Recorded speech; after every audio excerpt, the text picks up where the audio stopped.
This is Corey. And I'm Sharonda. And this is Until Forever. This is a relationship podcast. We do not claim to be gurus or experts or PhD having folk. Doctors. That's how you say that? Did your stomach just grow? Huh? Did your stomach just grow? No. Okay. That's bass. You heard it? Yes, I did. I'm trying to say All right. Hello, everyone. Thank you for joining us for episode 19. I just ate. Of Until Forever. So you thought I was still hungry? I didn't know what was going on. And you just ate like 3 hours ago. We're on this weight loss journey still. 3 hours ago. I guess it was. Your stomach shouldn't be growling. Okay, let's. People saying. drop off when we don't stay focused. How you be counting? Yes, I watch the stats. Oh, y'all don't drop.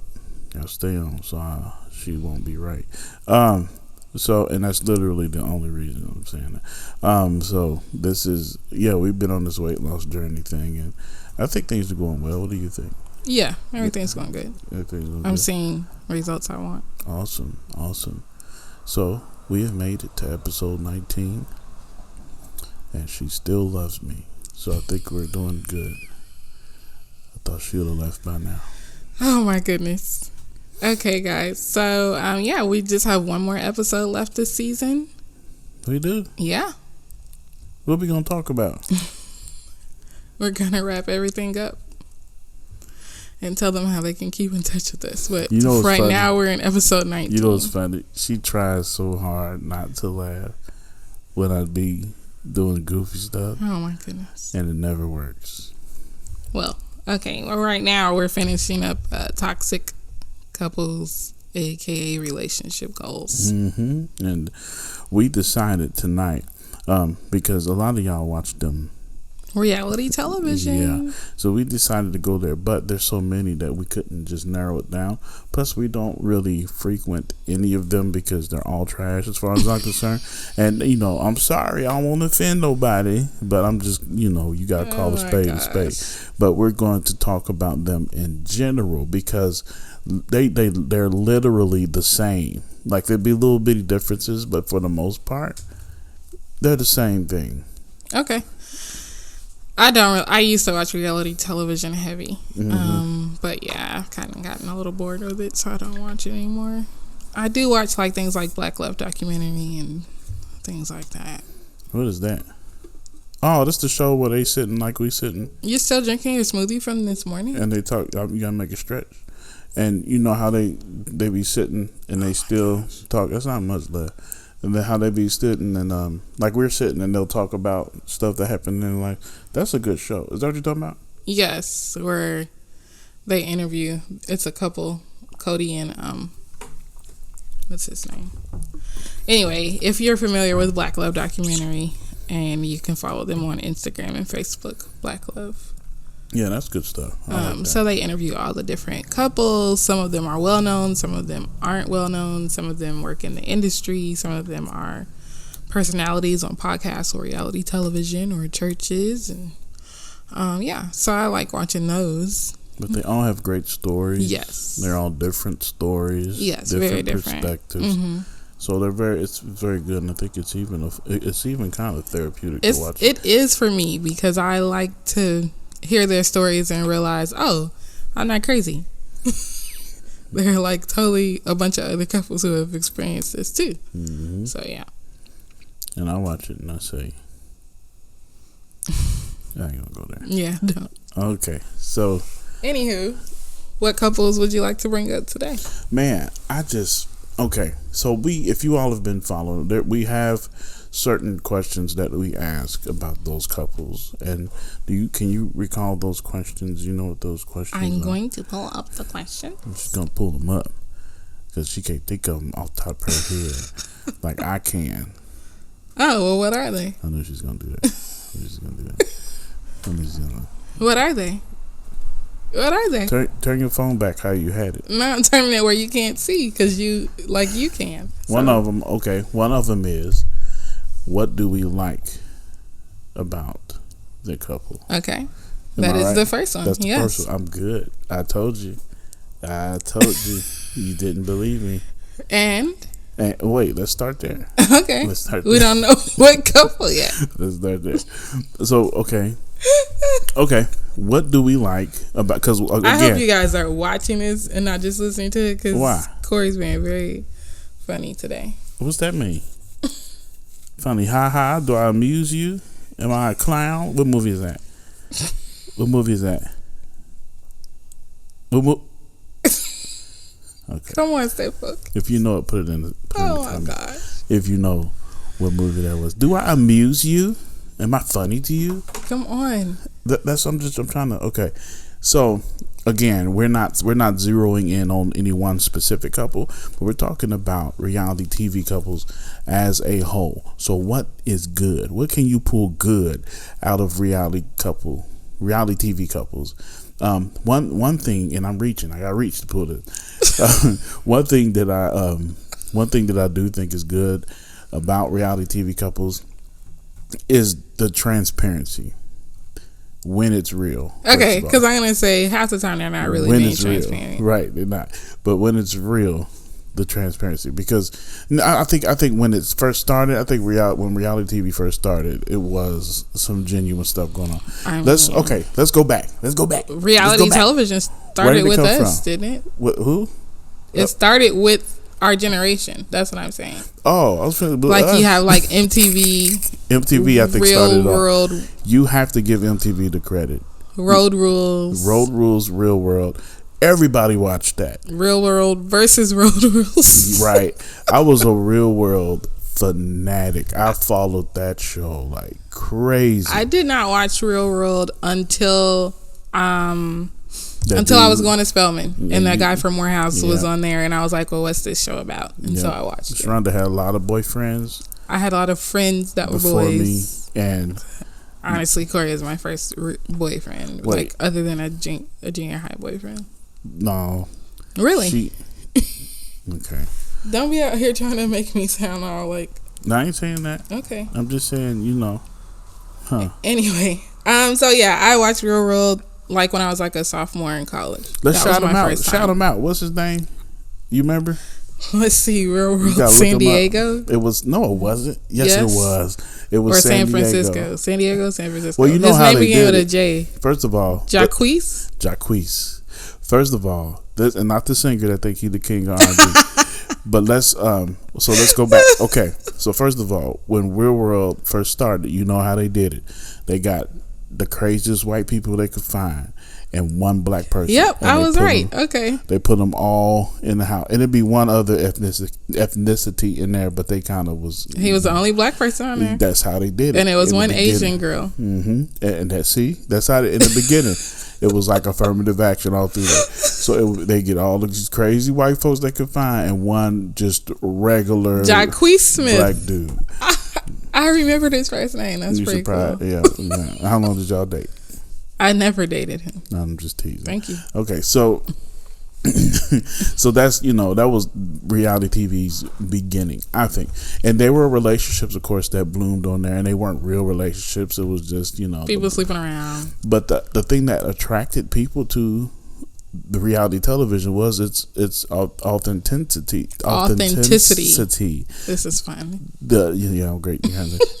But it was it's the reality of real life relationships. I used to watch The Hills really bad too, and that was which trash. is back on again. That was why. I mean, why? What's their names? I just look at that show and it's Lauren. like they're not divorced, like they're still together. They was married. No, not Lauren and the girl, her friend and the guy that was really irritating. Put it in the comments. And they're still married today. I don't know none of these people. All I know is it was very entertaining. And I didn't know that Brody was Bruce. Like, I just wasn't paying attention. I didn't know Brody was Bruce Jenner's son until I was watching the Kardashians. Really heavy. I have to admit, I was watching. I actually had Corey kind of hooked on the Kardashians when we first got married. That's when Lamar was still in the mix. Why they doing my boy I think like he was that? Done after Lamar had his issues. So I think okay. So we have to explore. We have to explore it because this is what brought on reality television, and this is where it all started. So you had these people that they brought together and they put them in real life situations.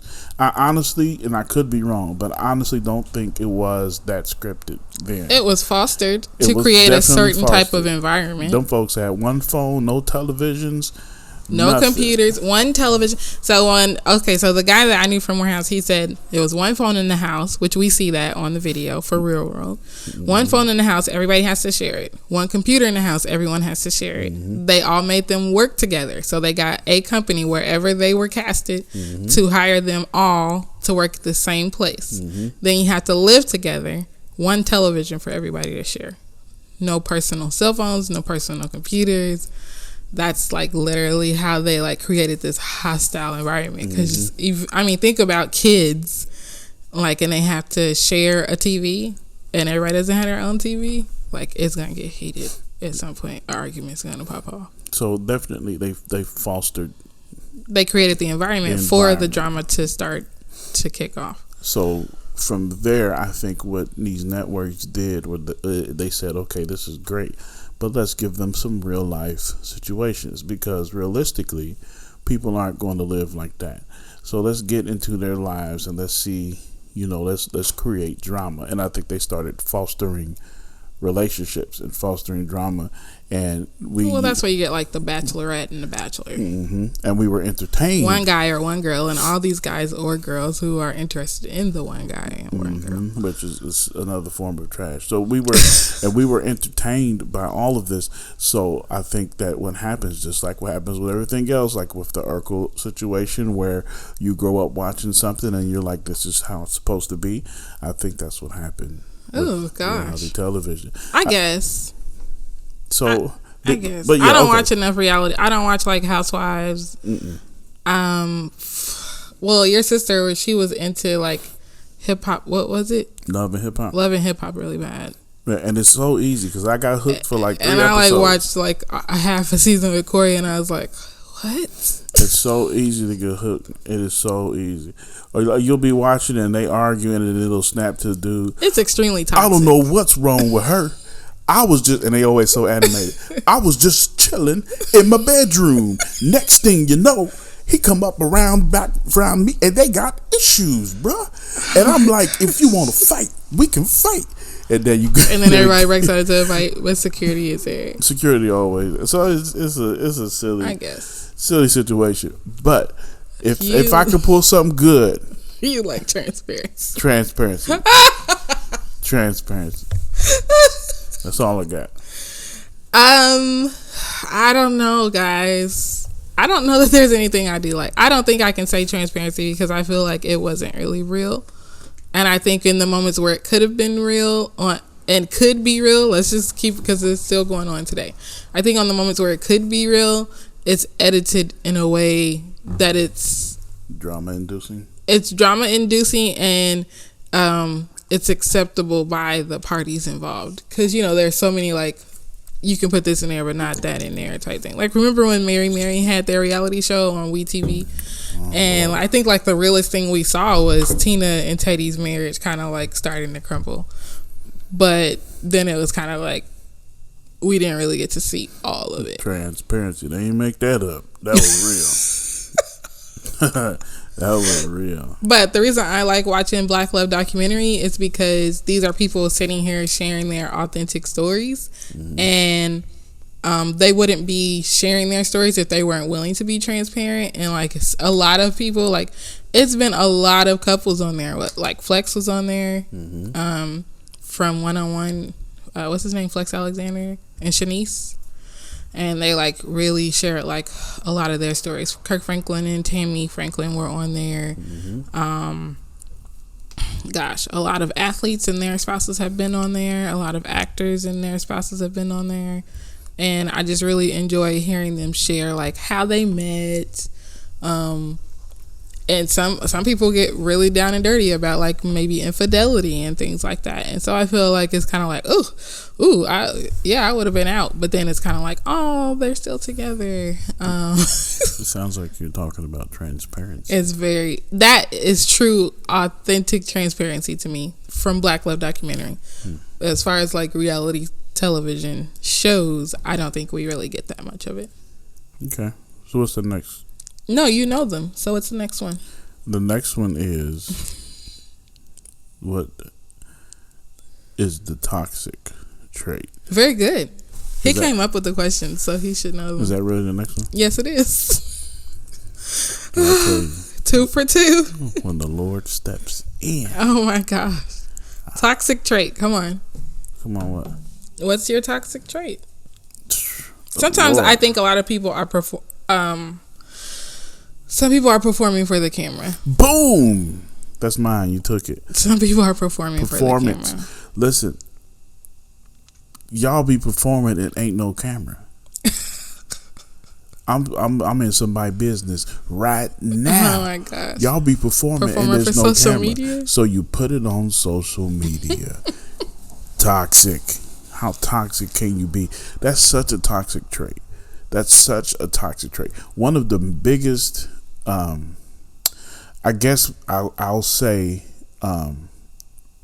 pieces of advice when we really don't. We just be talking like we're not the type that you should come to for marriage advice. I'm just gonna put that out there. Now, we don't know everything. We'll talk about it. We'll talk through it. We have a great relationship, so maybe you will look at us and think so, but no, we don't come to us for no advice. But when in conversation, one thing that we definitely say a lot is to keep people out of your business. We always say it. But mostly Corey says it. This generation is always putting what he say? Everybody in your business. What happened? Because you got 7 or 8 friends, and you tell 3 of them, and all the 3 do the rest of the work. Trust me. So now everybody know what's going on in your relationship, and you done got past the argument that you had with your boy or with your girlfriend, and y'all working it out, but your friends ain't over what happened to y'all. So now they looking at him funny, or they looking at your girl funny, and you trying to figure out how to navigate through that, because for some reason you still hold your friendships in high regard, even though your serious relationship should be where your energy is going. But that's a whole nother topic. A whole nother story.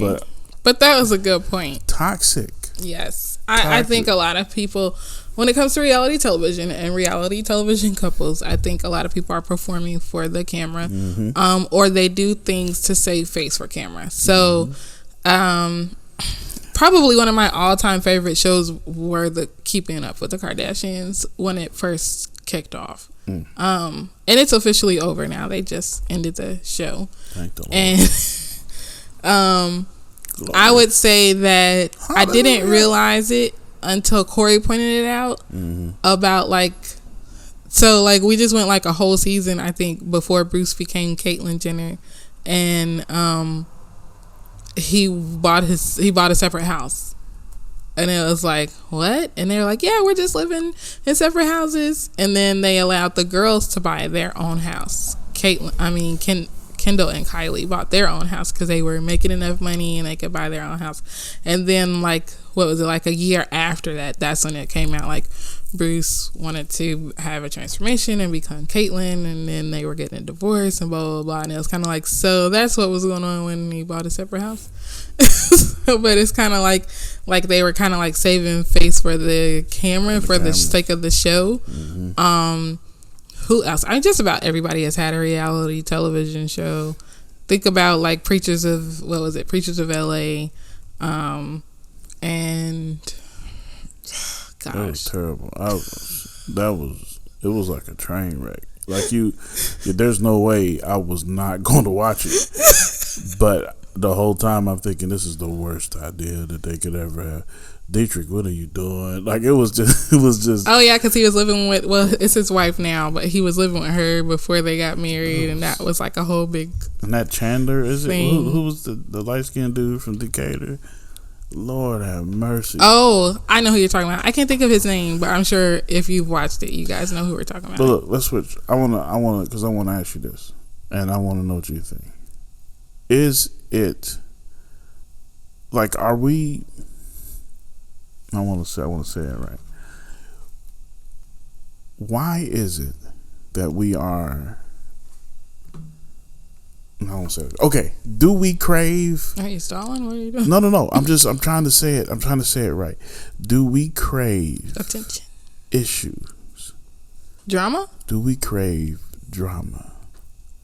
Like it's almost People? as if like the consumer of the entertainment. No. Even no. Like within relationships, like do you think that one party or both feel like something always has to be going on? Like there has to be some form of drama or something happening, or something ain't right. I think it's very immature to be like that, but maybe It's definitely immature. Maybe there's some truth to that statement. It's like we always have to be fighting or arguing about something. Something always has to be an issue. Like you feel like if there's nothing going on, that there's not enough spice in your relationship. Right. That's the dumbest thing I've ever heard. It's very stupid. But I think that's how it, because we see that on reality television. It's like, how do I know she cares? But that's a synopsis of like months of taping. Months and months of taping. Well, we know that, but I don't think people who are fans and who watch this stuff religiously and pattern their relationships after it, I think we do it unconsciously. I don't think we get up and say I want to be like Stevie and whoever he dating at the minute.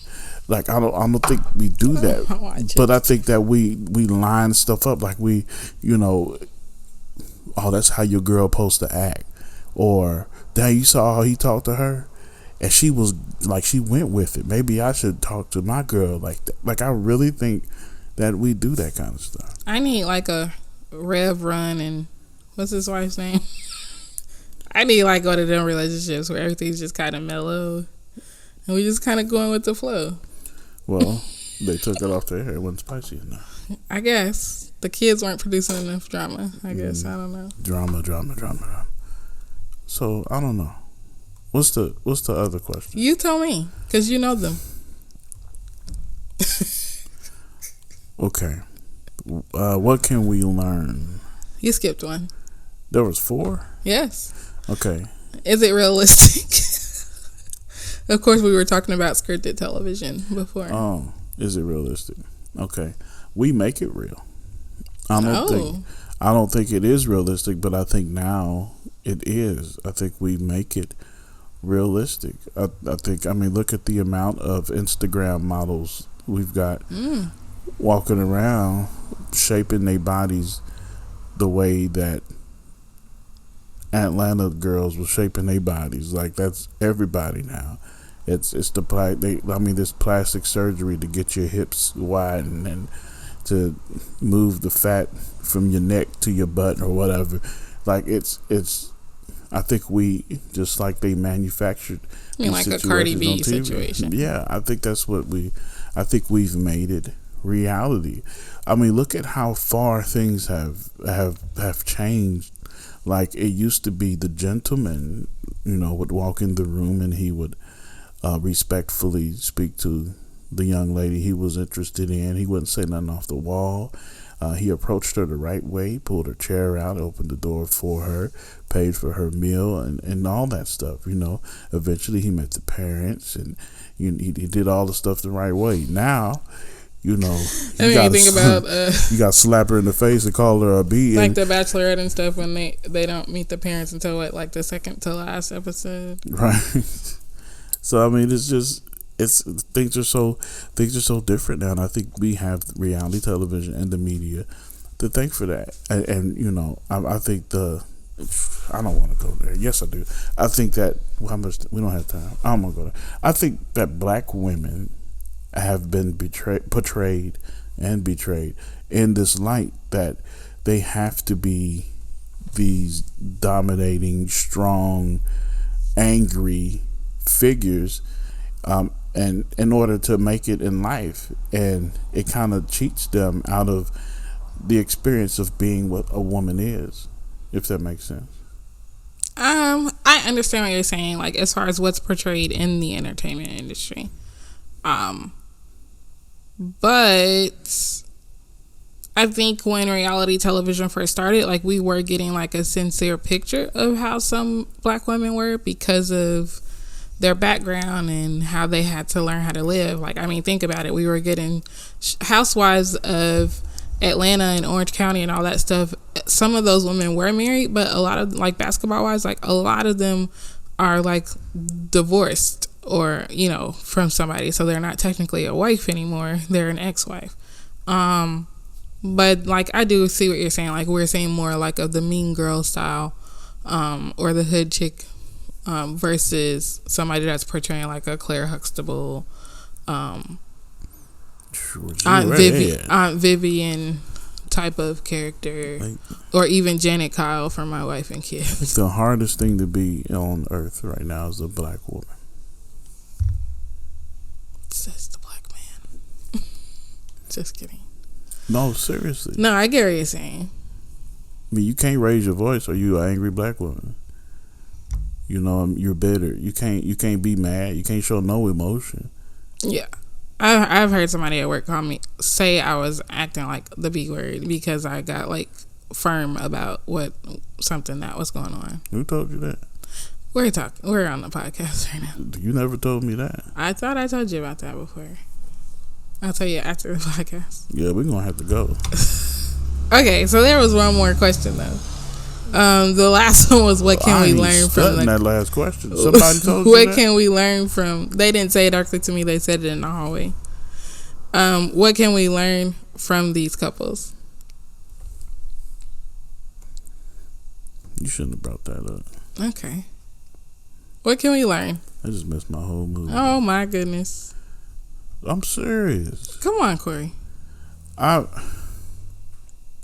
can we learn? What can we learn? Keep your business to yourself.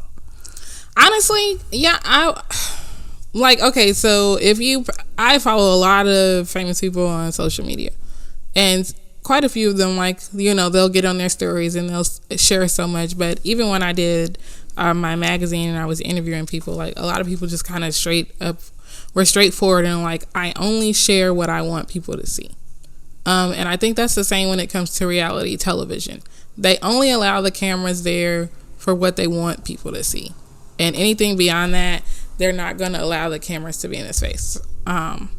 Think about Tia and Tamera used to have a reality show. And part of their contract agreement was that they had very little camera time for their children and very little camera time for their husbands. They wanted the show to be about them. And once again, that show didn't last very long because it probably was too wholesome and they really wanted to just move on with their lives. Even the Kardashians, when Kanye and Kim first started dating, like, Kanye had this thing where he did not want to be on the camera. He did not want their kids on the camera. So most of the time, like, we just got Kim and everybody else in their families, but not the whole family. And, like, shortly, I can't even remember how the phrase goes. Shortly, what is the phrase? You guys know what I'm saying. Eventually, we started to see them get a little bit of camera time. But initially, when she first had North and they were dating and they were married, like, he had very little camera time. So these people only share what they want you to see. And I think that's something that we can learn, which is basically what Corey said when he was giving that spiel about, like, keep other people out of your business. Because the bottom line is, if this relationship that you're in matters to you and to the other person, a lot of times you're going to go through things that is like, this is just for us to know and not for everybody else. It may be something that comes out later, like a Beyonce type of thing. Everybody was wondering about the camera footage that leaked from the elevator with Solange beating down Jay-Z, and we didn't find out until Lemonade. Was that Lemonade? Until Lemonade came out. And then by the time everybody got into Lemonade, they were going on tour together because they had made up and were moving forward with their life. So it could be a situation like that. But definitely, I think the one thing we can learn is that they only share what they want people to know. And that's something that can be applied in real life.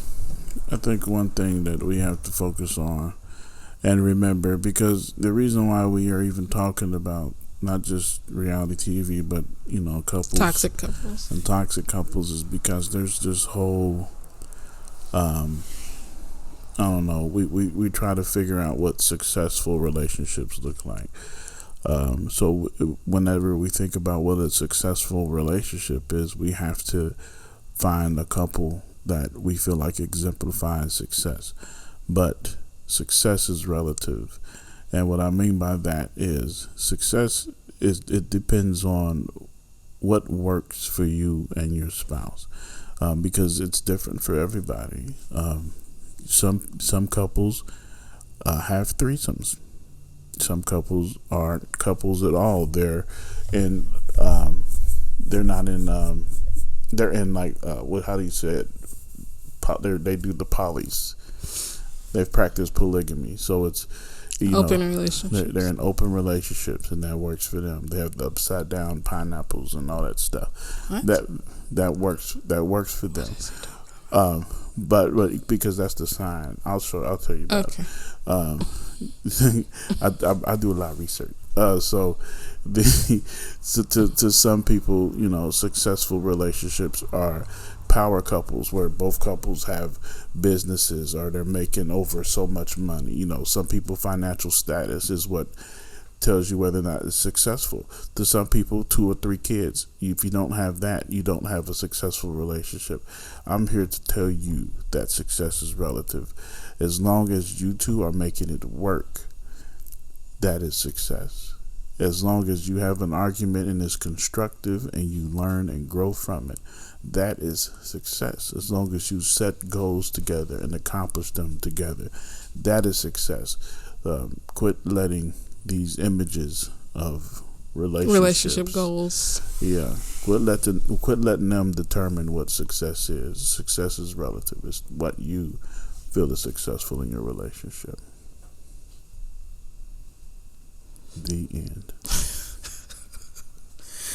All right, guys. Well, thank you so much for listening or watching episode 19, and we look forward to closing out this season with you next Thursday. And I will put in the comments who called my wife a B. Oh my gosh. Because I'm putting them out there. No, we're not doing that. And pray I still have a job tomorrow. He will. Huh? He will have a job.